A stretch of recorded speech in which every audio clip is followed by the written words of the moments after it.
Bapak, Ibu, dan Saudara yang dikasihi Tuhan Yesus.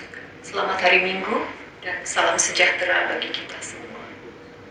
Karena masih dalam situasi pencegahan pandemi COVID-19, sehingga membuat kita belum dapat beribadah di gedung gereja, hari ini kita Jemaat GKI Bogor Baru dan Pos Jemaat Sentul masih beribadah secara online.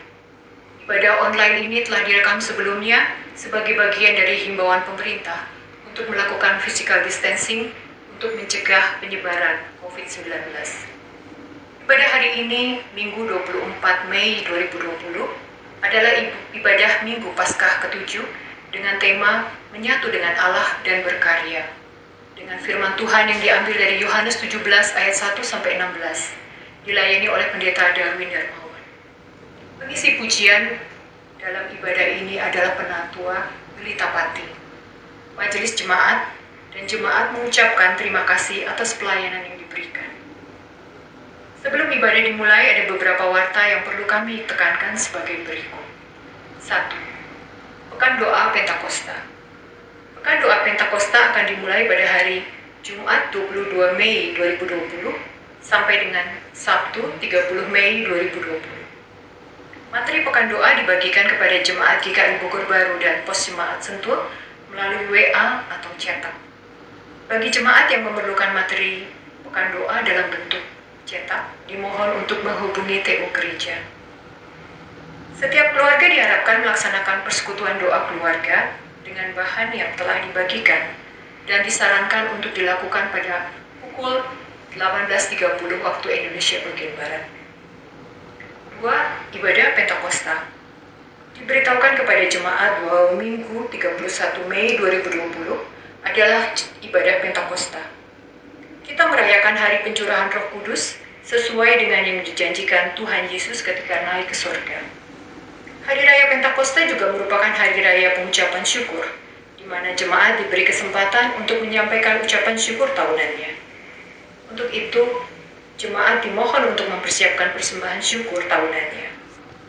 Persembahan ini dapat dimasukkan ke dalam amplop dan dibawa ke gereja saat ibadah kembali sudah normal. Atau ditransfer ke rekening atas nama GKI Bogor Baru, nomor 095 500 3999 di KCU PCA Cabang Juanda. Demikian penekanan warta Jemaat Minggu 24 Mei 2020. Informasi selengkapnya dapat dibaca dalam warta Jemaat elektronik yang dikirimkan kepada jemaat. Terima kasih atas perhatian dan kerjasamanya. Sebelum ibadah dimulai, jemaat dipersilakan untuk mempersiapkan diri dalam saat teduh sejenak.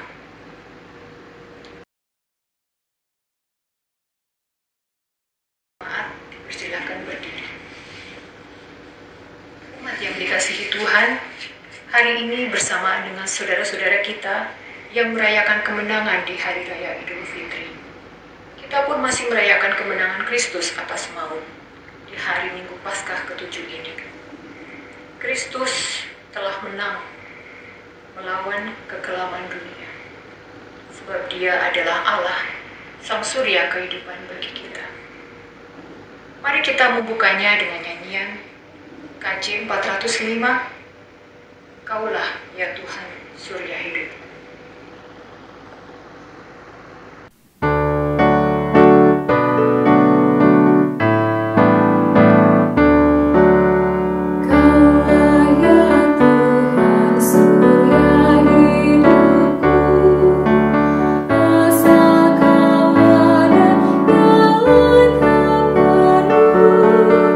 Siang dan malam engkau ku kenal.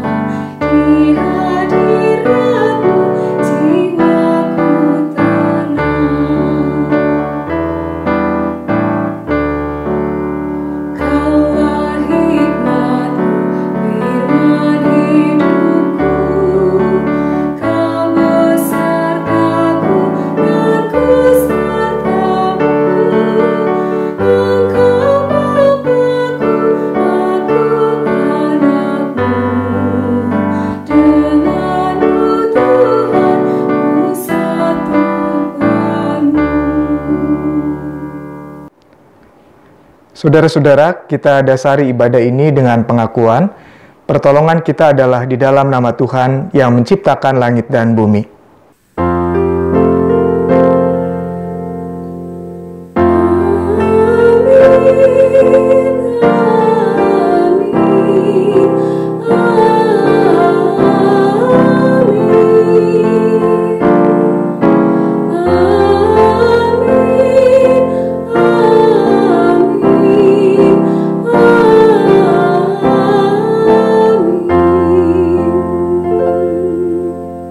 Tuhan beserta saudara. Jemaat dipersilakan duduk. Umat yang dikasihi Tuhan, tugas dan panggilan kita sebagai gereja tidak terlepas dari perintah dan teladan Tuhan Yesus semasa hidupnya di dunia.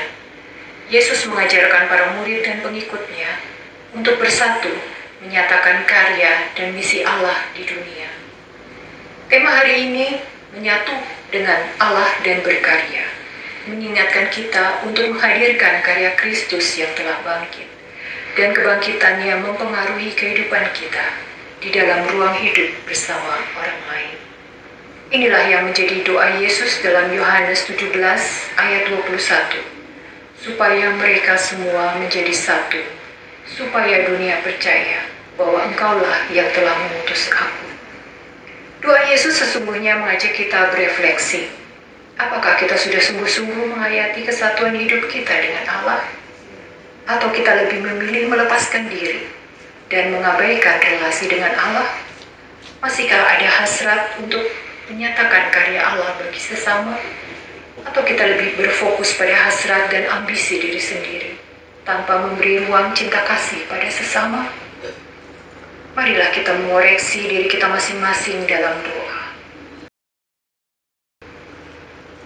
Ya Allah yang beserta dengan kami, terima kasih atas pemeliharaan-Mu di sepanjang hidup kami.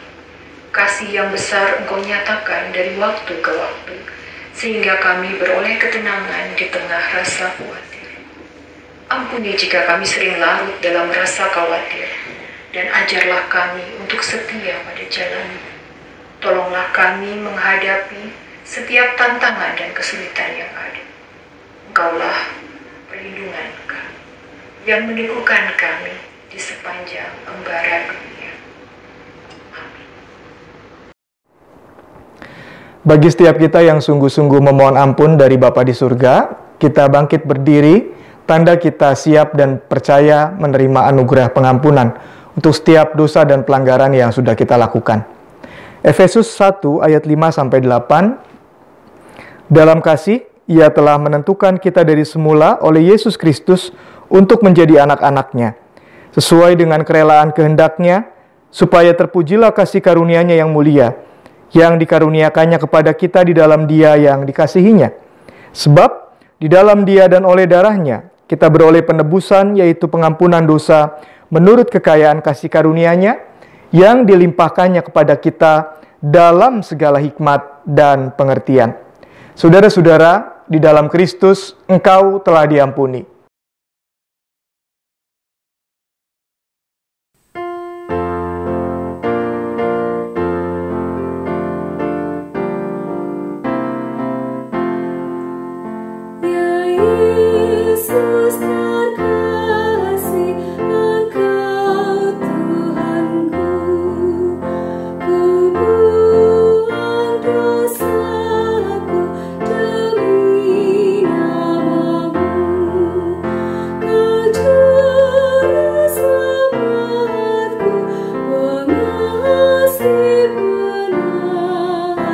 Kasihku padamu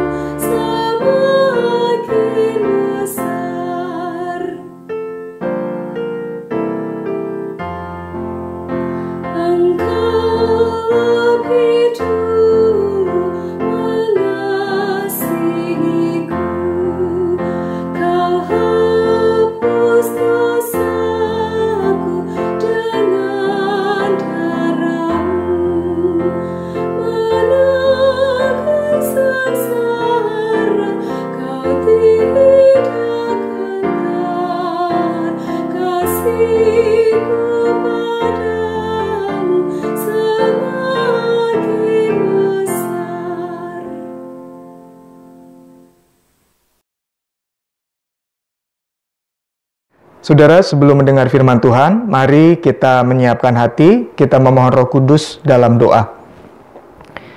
Bapa dalam surga, kami bersyukur di hari perhentian-Mu yang kudus ini, kami boleh berbakti kepadamu dan disadarkan kembali akan cinta kasih-Mu yang sempurna dalam hidup kami. Terima kasih buat kekuatan, buat pertolongan, buat berkat dan penyertaan Tuhan yang sudah kami rasakan. Terima kasih kami juga sudah mendapat pengampunan dari Tuhan. Terima kasih sebab sebentar lagi kami diberikan kesempatan untuk hidup dalam pertobatan dengan cara mendengarkan kebenaran firman Tuhan. Kuasai kami dengan Roh Kudus-Mu, agar firman yang kami baca boleh kami mengerti dan boleh kami hidupi dalam hidup kami hari lepas hari. Di dalam nama Tuhan Yesus Kristus kami bersyukur dan berdoa. Amin. Saya undang saudara-saudara untuk berdiri. Mari kita bersama-sama membaca Injil Yohanes pasal yang ke-17 ayat 1 sampai ayat yang ke-11. Saya akan bacakan buat saudara-saudara. Demikianlah kata Yesus. Lalu ia menengadah ke langit dan berkata, Bapa, telah tiba saatnya, permuliakanlah anakmu, supaya anakmu mempermuliakan engkau. Sama seperti engkau telah memberikan kepadanya kuasa atas segala yang hidup. Demikian pula ia akan memberikan hidup yang kekal kepada semua yang telah engkau berikan kepadanya. Inilah hidup yang kekal itu, yaitu bahwa mereka mengenal engkau satu-satunya Allah yang benar dan mengenal Yesus Kristus yang telah engkau utus.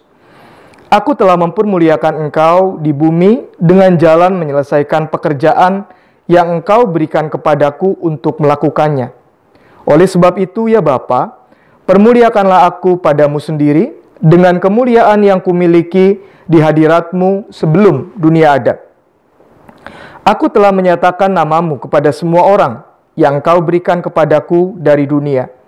Mereka itu milikmu dan engkau telah memberikan mereka kepadaku dan mereka telah menuruti firman-Mu. Sekarang mereka tahu bahwa semua yang engkau berikan kepadaku itu berasal daripadamu. Sebab segala firman yang kau sampaikan kepadaku telah kusampaikan kepada mereka, dan mereka telah menerimanya. Mereka tahu benar-benar bahwa aku datang daripadamu, dan mereka percaya bahwa engkaulah yang telah mengutus aku. Aku berdoa untuk mereka, bukan untuk dunia aku berdoa, tetapi untuk mereka yang telah engkau berikan kepadaku, sebab mereka adalah milikmu. Dan segala milikku adalah milikmu, dan milikmu adalah milikku. Dan aku telah dipermuliakan di dalam mereka. Dan aku tidak ada lagi di dalam dunia, tetapi mereka masih ada di dalam dunia. Dan aku datang kepadamu. Ya Bapa yang kudus, peliharalah mereka dalam namamu, yaitu namamu yang telah engkau berikan kepadaku, supaya mereka menjadi satu sama seperti kita. Demikianlah Injil Tuhan kita Yesus Kristus. Kita yang berbahagia adalah kita yang senantiasa memelihara firman-Nya. Haleluya. Saudara-saudara, pada tahun 1947, seorang yang bernama Julian Huxley, Direktur Jenderal UNESCO, meminta kepada Mahatma Gandhi agar Gandhi menuliskan refleksi tentang human rights atau hak-hak asasi manusia. Menariknya Gandhi menolak permintaan Huxley. Dia memberikan alasan, saya belajar dari ibuku, seorang yang sederhana, tidak berpendidikan tetapi bijaksana, bahwa hidup yang baik itu adalah hidup yang mendahulukan kewajiban daripada meminta atau menuntut hak-hak kita diperhatikan. Gandhi melanjutkan, yang membuat hidup ini menjadi tidak baik karena banyak orang lebih meminta hak-haknya diperhatikan, dirinya dihargai, hak-haknya dipenuhi, tetapi sedikit orang yang mau melakukan kewajiban yang sama, yang setimpal dengan hak yang dia minta. Nah, saudara-saudara, bukan kebetulan kalau Gandhi mengatakan seperti itu, kalau kita tahu Gandhi itu adalah orang yang mengagumi Kristus. Dalam Injil yang kita baca, saudara akan menemukan kalau Kristus Tuhan kita adalah pribadi yang mendahulukan kewajiban ketimbang menuntut hak-haknya sebagai anak Allah. Saudara tahu di dalam bagian kitab suci kita melihat bahwa Kristus adalah pribadi yang tidak memikirkan statusnya sebagai anak Allah sebagai hak yang harus dipertahankan, melainkan mengosongkan diri, taat sampai mati, dan seterusnya, dan seterusnya. Nah, saudara-saudara, itu dikatakan kembali oleh Kristus di dalam bacaan Injil ini. Memang, di dalam ayat yang pertama dan ayat yang kelima, saudara melihat kalau Yesus itu meminta sesuatu kepada Allah Bapa agar haknya diperhatikan, yaitu supaya dia dimuliakan oleh Allah. Saya bacakan ayat yang pertama. Bapa, telah tiba saatnya, permuliakanlah anakmu, supaya anakmu mempermuliakan engkau. Itu kembali Kristus ulangi di ayat yang kelima begini. Ya Bapa, permuliakanlah aku padamu sendiri, dengan kemuliaan yang kumiliki di hadiratmu sebelum dunia ada. Jadi, Kristus berdoa kepada Allah Bapa agar dia dipermuliakan oleh Allah Bapa sebagai anak Allah. Tetapi saudara-saudara, di dalam ayat 4, Yesus berkata seperti ini. Aku telah mempermuliakan engkau di bumi dengan jalan menyelesaikan pekerjaan yang engkau berikan kepadaku untuk melakukannya. Saya ulangi, aku telah mempermuliakan engkau di bumi dengan jalan menyelesaikan pekerjaan yang engkau berikan kepadaku untuk melakukannya. Saudara, di kitab Filipi sekali lagi di situ dikatakan oleh Rasul Paulus bahwa Yesus adalah pribadi yang tidak menganggap kesetaraannya sebagai anak Allah, sebagai milik yang harus dipertahankan, melainkan dia mau mengosongkan dirinya, turun menjadi sama seperti manusia, dan dalam keberadaannya sebagai manusia, dia menunjukkan statusnya sebagai anak Allah yang betul-betul mengikuti kehendak Allah Bapa, yang melakukan kewajiban atau identitasnya sebagai anak Allah Bapa. Dan di sini dikatakan oleh Kristus, aku telah memuliakan engkau di bumi dengan jalan menyelesaikan pekerjaan yang engkau berikan kepadaku untuk melakukannya. Saudara-saudara, di dalam rangkaian Paskah, kita semua sudah diingatkan kembali bahwa kita memiliki Tuhan yang betul-betul setia, taat dalam menjalankan kehendak Allah Bapa.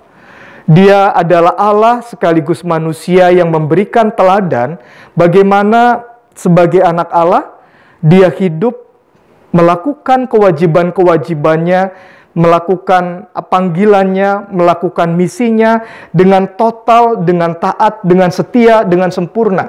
Dan melalui itu semua, kemudian Bapa di surga dipermuliakan. Melalui itu semua, kemudian Bapa di surga betul-betul dikenal oleh manusia melalui pekerjaan Tuhan Yesus.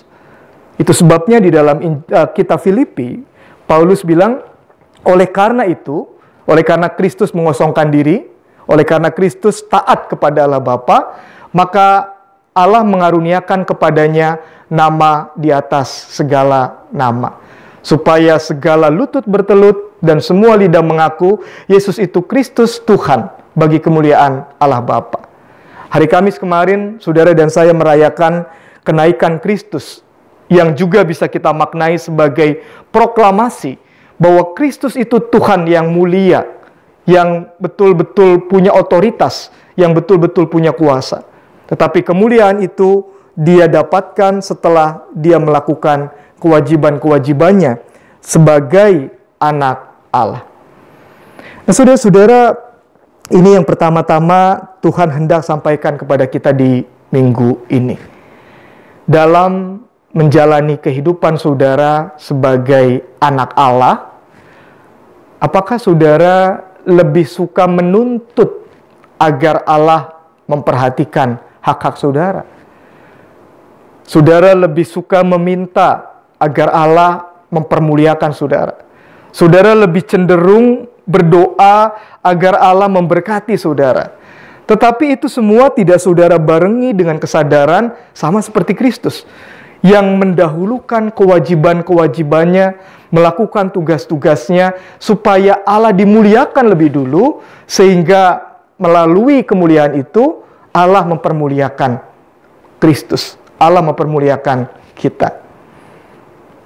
Yang kedua, saudara-saudara, kita dibukakan oleh firman Tuhan, apa-apa saja pekerjaan yang sudah Kristus lakukan untuk memuliakan Allah Bapa. Di dalam ayat yang kedua dan ketiga dikatakan begini, sama seperti engkau telah memberikan kepadanya kuasa atas segala yang hidup,nya ini maksudnya Kristus. Jadi Kristus mau bilang begini, sama seperti engkau telah memberikan kuasa kepadaku, kata Kristus, demikian pula ia akan memberikan hidup yang kekal kepada semua yang telah engkau berikan kepadanya. Saudara, Yesus menerima kekuasaan dari Allah, dan kekuasaan itu kemudian Yesus berikan kepada semua orang, agar semua orang yang percaya kepadanya mendapat hidup yang kekal. Nah saudara, ini yang pertama yang Kristus lakukan sebagai bentuk kewajiban dia sebagai anak Allah. Kemuliaan atau kuasa yang dia terima, dia pakai untuk memberikan hidup kekal bagi manusia yang percaya kepadanya. Apa bentuk hidup kekal itu? Kita tahu itu adalah keselamatan.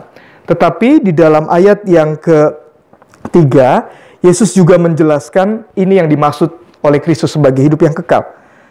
Inilah hidup yang kekal itu, yaitu mereka, maksudnya saya dan saudara-saudara, mengenal Engkau satu-satunya Allah yang benar, dan mengenal Yesus Kristus yang telah Engkau utus.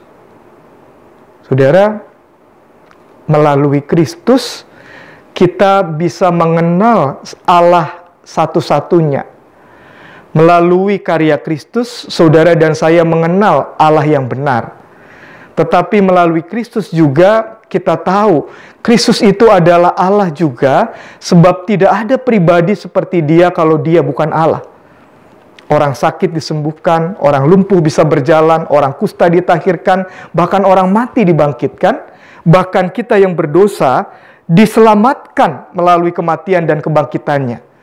Kita yang berdosa kemudian diangkat menjadi anak Allah, menjadi pewaris kerajaan Allah. Dan itulah yang disebut sebagai hidup yang kekal. Saudara dan saya mengenal Allah dan mengenal Kristus. Saudara-saudara, kata mengenal yang dipakai di dalam ayat ini memakai kata ginosko di dalam bahasa Yunani. Tetapi sebagai orang Yahudi, Yesus memakai kata ginosko ini dalam pengertian, kalau dalam bahasa Ibrani itu yada, kata kerjanya. Apa itu yada? Yada itu adalah aktivitas seksual suami istri. Jadi ketika seseorang mengatakan saya mengetahui seseorang, maka seseorang itu dikatakan punya hubungan yang begitu dekat, punya hubungan yang begitu akrab dengan pribadi yang dia tahu. Sedekat orang yang suami istri yang berhubungan seksual. Intim sekali. Jadi saudara, Yesus bilang begini, kuasa yang aku terima daripadamu ya Allah, aku berikan atau aku pakai untuk menyelamatkan manusia, memberikan mereka hidup yang kekal. Hidup yang kekal itu apa? Yaitu ketika mereka betul-betul mengenal Engkau secara pribadi sebagai Allah. Ketika mereka betul-betul mengenal saya sebagai pribadi, sebagai anak Allah yang juga adalah Allah. Saudara, itu Kristus lakukan dengan cara hidup sebagai anak Allah yang secara sempurna bisa menunjukkan siapa Allah sesungguhnya melalui karya-karyanya, melalui kata-katanya, melalui mujizat-mujizatnya. Dan saya yakin kita yang percaya kepada Kristus juga betul-betul mengalami hidup yang kekal, karena di dalam dan melalui iman kita kepada Kristus, kita bisa merasakan siapa Allah yang benar. Kita bisa merasakan kuasanya yang sempurna. Kita bisa mengalami kesetiaannya yang tidak pernah berakhir di dalam hidup kita, di dalam hidup saya dan saudara-saudara. Selanjutnya, di dalam ayat 6 dan sampai ayat ke-8, Kristus juga menjelaskan saudara-saudara apa yang ia maksudkan dengan sudah menyelesaikan pekerjaan, sebagaimana dikatakan di dalam ayat yang keempat tadi. Dalam ayat ke-6 dikatakan begini, saudara. Aku telah menyatakan namamu kepada semua orang yang engkau berikan kepadaku dari dunia. Mereka itu milikmu, dan engkau telah memberikan mereka kepadaku, dan mereka telah menuruti firman-Mu. Ayat 7. Sekarang mereka tahu bahwa semua yang engkau berikan kepadaku itu berasal daripadamu. Ayat 8. Sebab segala firman yang engkau sampaikan kepadaku telah kusampaikan kepada mereka, dan mereka telah menerimanya. Mereka tahu benar bahwa aku datang daripadamu, dan mereka percaya bahwa engkaulah yang mengutus aku. Jadi saudara, melalui karya yang kata Kristus sudah diselesaikan itu, umat manusia yang percaya kepada Kristus bisa mengenal siapa Kristus dan Allah Bapa, itu yang tadi saya katakan. Tetapi juga yang kedua, umat manusia yang percaya kepada Kristus adalah mereka yang telah menerima firman Allah yang Kristus sudah sampaikan kepada mereka, kepada saya dan saudara-saudara.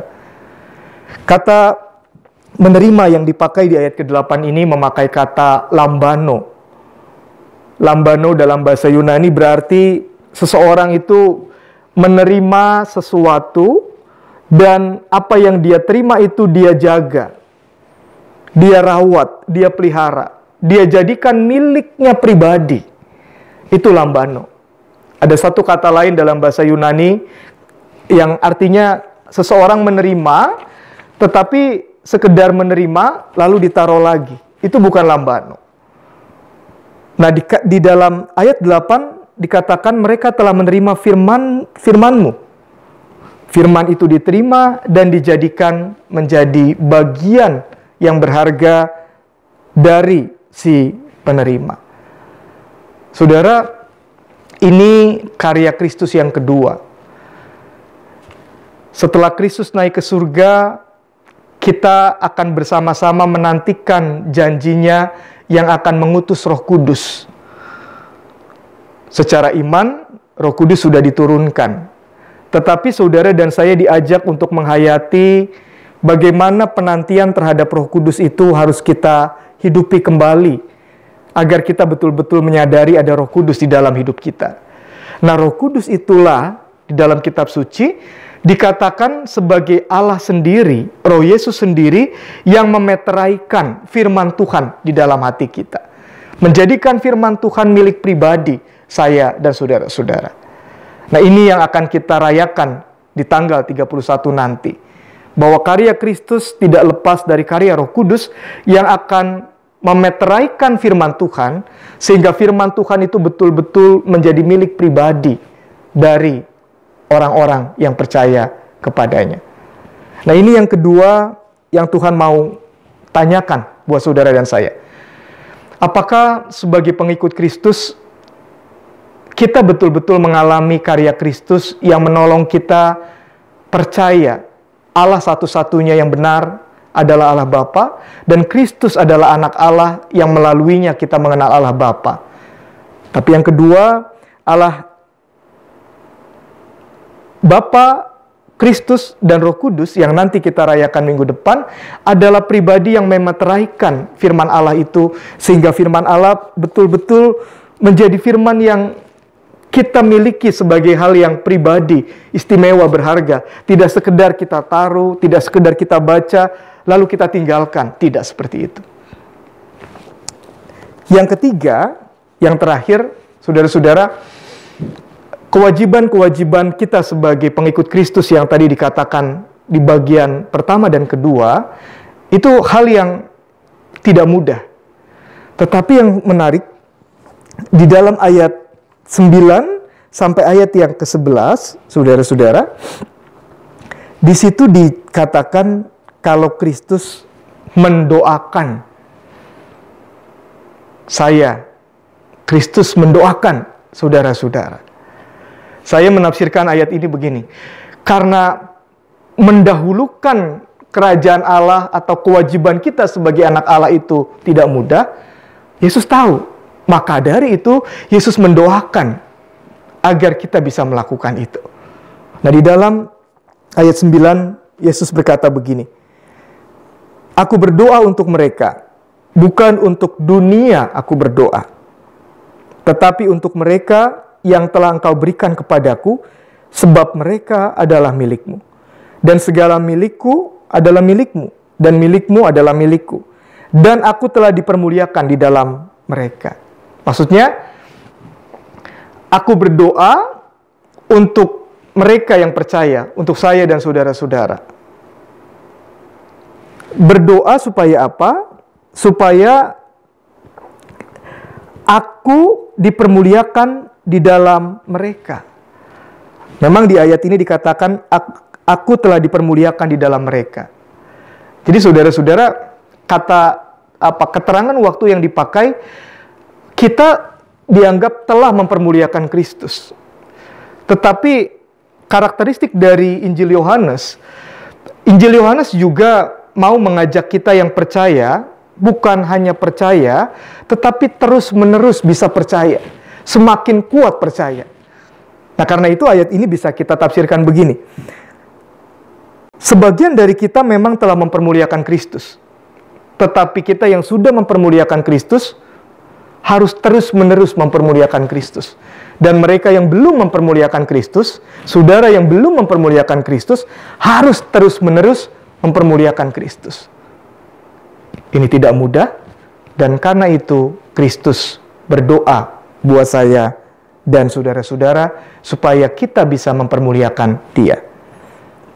Dalam ayat 11, ayat yang terakhir yang kita renungkan, "Dan aku tidak ada lagi dalam dunia, tetapi mereka masih ada di dalam dunia ini, dan aku datang kepadamu ya Bapa yang kudus. Peliharalah mereka dalam namamu, yaitu namamu yang telah Engkau berikan kepadaku, supaya mereka menjadi satu sama seperti kita." Aku berdoa untuk mereka, lalu aku sebentar lagi akan datang kepadamu. Hari Kamis kita rayakan Kristus naik ke surga, kembali kepada Allah Bapa, duduk di sebelah kanan Allah Bapa. Lalu Yesus berdoa supaya Allah Bapa memelihara kita agar mereka menjadi satu, sama seperti kita satu, kata Yesus. Kristus dengan Allah Bapa satu.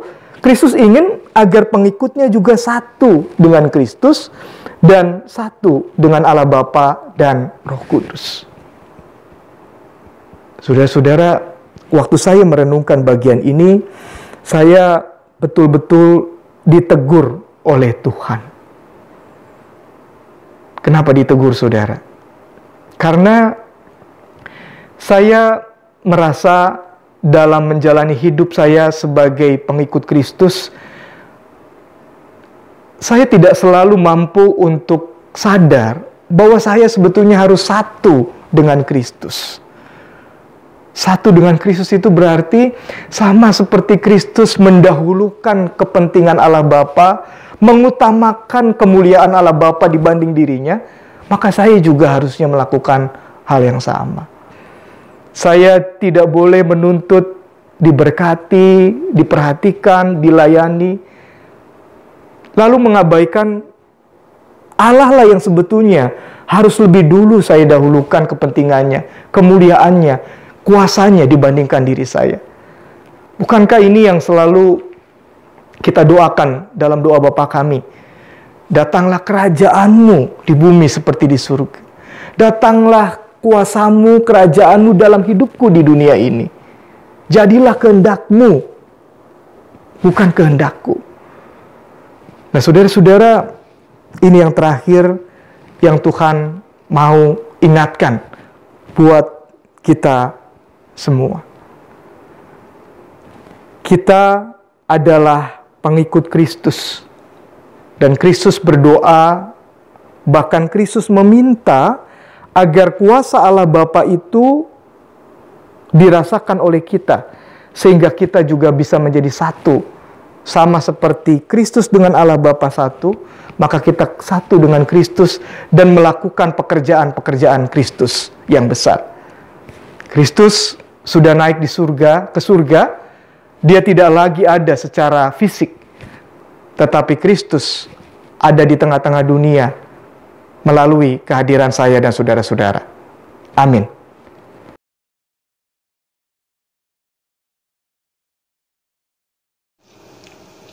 Umat, saya undang untuk bangkit berdiri. Marilah kita bersama dengan umat Allah di masa lalu, masa kini, dan masa depan, mengingat pengakuan iman pada janji baptisan kita menurut pengakuan iman rasuli. Aku percaya kepada Allah, Bapa yang Maha Kuasa, Khalid langit dan bumi, dan kepada Yesus Kristus, anaknya yang tunggal Tuhan kita, yang dikandung daripada Roh Kudus, lahir dari anak darah Maria, yang menderita sengsara di bawah pemerintahan Pontius Pilatus, disalibkan, mati dan dikuburkan, turun ke dalam kerajaan maut. Pada hari yang ketiga, bangkit pula di antara orang mati, naik ke surga, duduk di sebelah kanan Allah, Bapa yang Maha Kuasa, dan akan datang dari sana untuk menghakimi orang yang hidup dan yang mati. Aku percaya kepada Roh Kudus, gereja yang kudus dan am, persekutuan orang kudus, pengampunan dosa, kebangkitan orang mati, dan hidup yang kekal. Amin. Silakan duduk. Kita akan mendengarkan kesaksian pujian.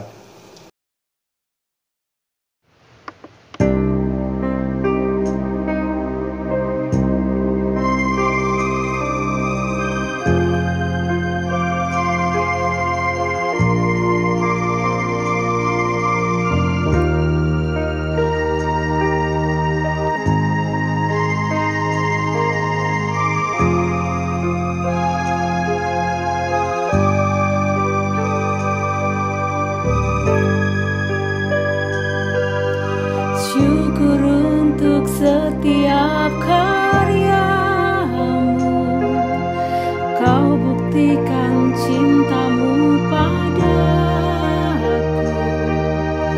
Memandangmu sungguh ku tak layak, namun kau angkatku. Kau pandangku berharga, hingga kau berikan hidupmu untukku.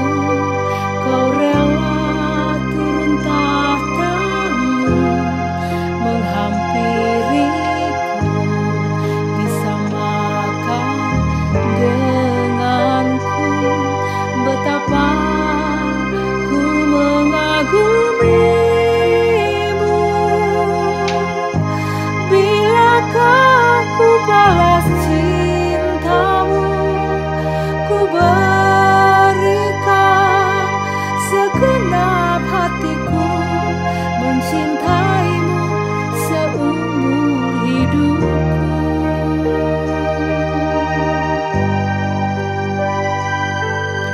Syukur untuk setiap karyamu, kau buktikan cintamu padaku.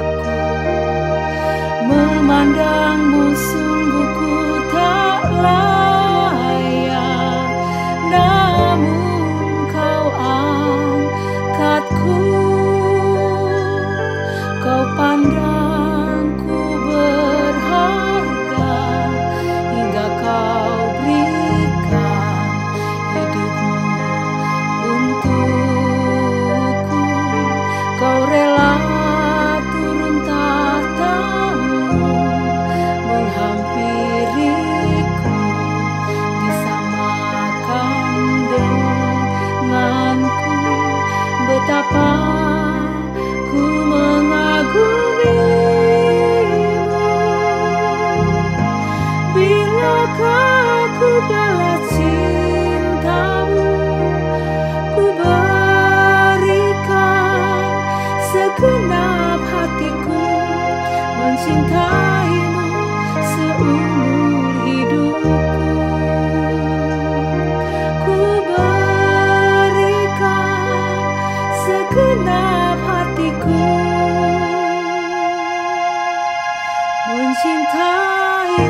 Saudara, mari kita bersama-sama menyatukan hati, menaikkan syafaat, kita berdoa.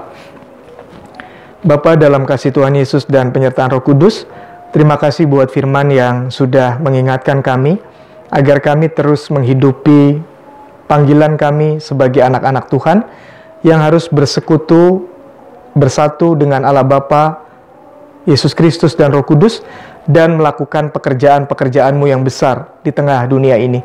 Terima kasih karena kami tahu kami tidak mengerjakan itu sendiri, sebab Allah Bapa akan memberikan kami kuasa melalui Roh Kudus sehingga kami bisa melakukannya. Kami bersama-sama bersyukur dengan saudara-saudara kami umat Muslim yang merayakan Idul Fitri. Terima kasih buat penyertaan Tuhan yang menolong mereka melakukan ibadah puasa selama kurang lebih 1 bulan di tengah-tengah masa sulit karena pandemi COVID ini. Biarlah mereka boleh kembali merasakan hidup yang baru, hidup yang lebih baik, hidup yang betul-betul bisa memuliakan Tuhan di dalam apa yang mereka kerjakan.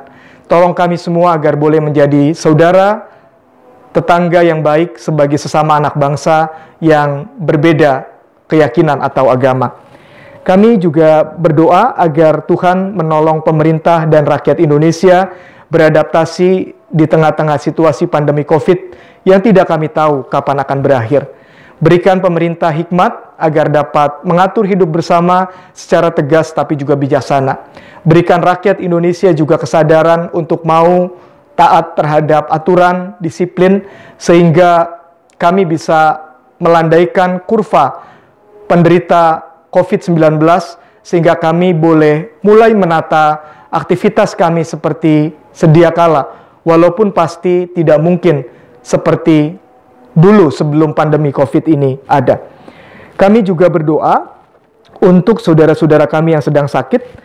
Kami serahkan ke dalam tangan Tuhan Bapak Adi Halim, Ibu Hilda, Ibu Endang, Ibu Haryani, Ibu Sujadi, Ibu Payem, Ibu Hartati, Ibu Anastasia, Bapak Paul Margono, dan Pak Gideon. Kami mohon agar di tengah-tengah kelemahan atau keterbatasan fisik mereka, kuasa Roh Kudus dirasakan melawat mereka, memulihkan mereka, sehingga mereka mengalami kesembuhan, baik secara iman maupun secara jasmani. Kami yakin Tuhan hadir dan menolong mereka yang sakit, sehingga mereka mendapatkan pemulihan yang berasal dari kuasa Tuhan. Ke dalam tangan-Mu kami serahkan anak-anak yang sekolah, yang ujian, mencari sekolah baru, yang harus beradaptasi karena melakukan proses belajar mengajar secara jarak jauh. Berkati mereka, orang tua mereka, para pendidik, agar dapat beradaptasi secara baik. Bapa di surga, kami semua punya pergumulan dan harapan. Kami mau bawa semuanya ke dalam tangan Tuhan. Kami yakin Tuhan mengerti pergumulan kami. Tuhan akan mendengar harapan-harapan kami. Tuhan akan menjawab doa-doa kami, baik yang kami ucapkan saat ini, atau sebelumnya, maupun yang belum kami ucapkan karena keterbatasan kata-kata. Kami tahu Tuhan juga akan memimpin kami menjalani hari baru di pekan yang baru, agar kami sanggup untuk memuliakan nama-Mu. Kami berdoa dan bersyukur dalam nama Tuhan Yesus Kristus. Amin.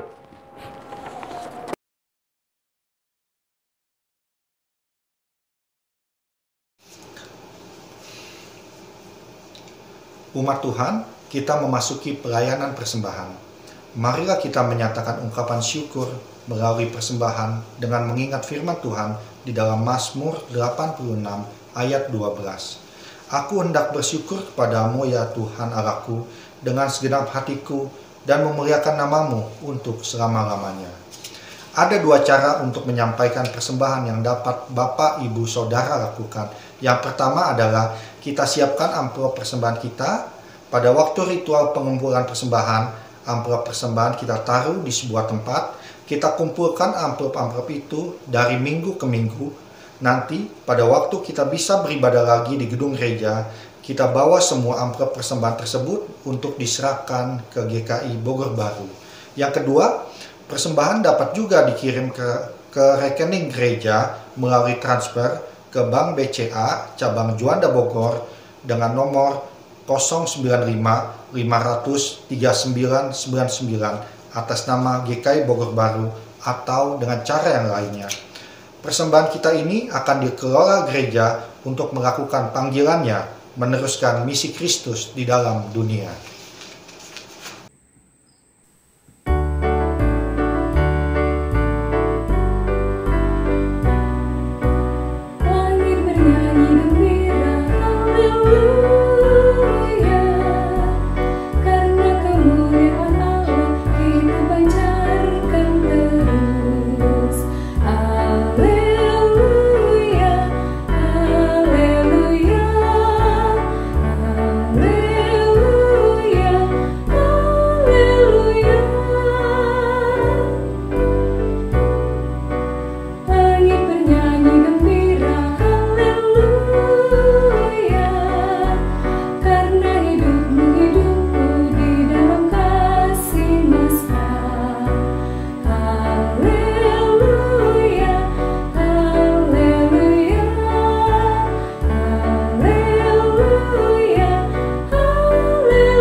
Mari kita bawa persembahan ini ke hadapan Tuhan dengan berdoa.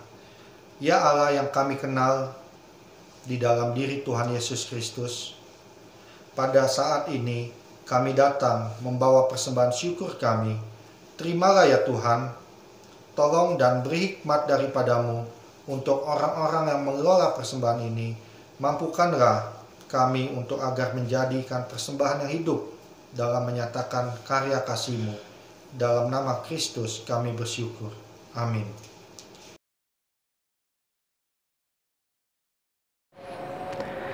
Saudara-saudara, Kristus tidak lagi punya tubuh jasmani di tengah dunia ini. Dia tidak lagi kelihatan tangannya, kakinya, karyanya secara manusia. Tetapi Kristus hadir di dalam dan melalui saya dan saudara-saudara.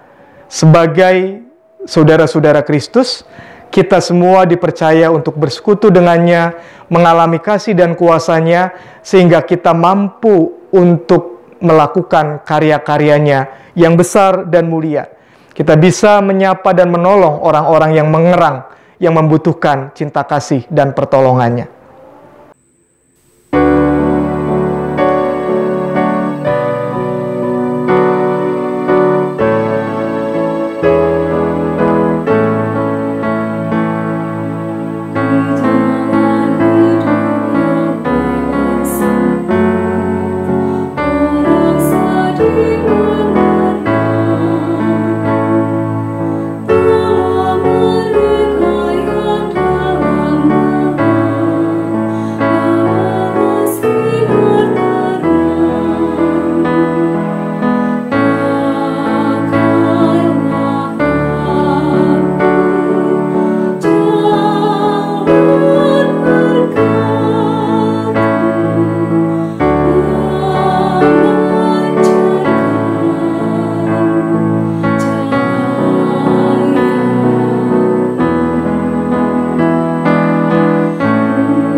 Kita akhiri ibadah ini dengan mengarahkan hati kita kepada Tuhan untuk menerima berkat yang berasal dari Tuhan. Kasih setia Allah Bapa di dalam Putranya Tuhan Yesus Kristus, dalam persekutuan dengan Roh Kudus, tercurah bagi kita dan memberikan daya, memberikan kuasa untuk terus berjalan di tengah situasi yang tidak menentu ini, serta memampukan kita semua menjadi tubuh Kristus yang berkarya bagi sesama, bagi keluarga, bagi siapapun orang yang kita jumpai, agar mereka bisa merasakan cinta kasih Kristus juga dari sekarang sampai selama-lamanya.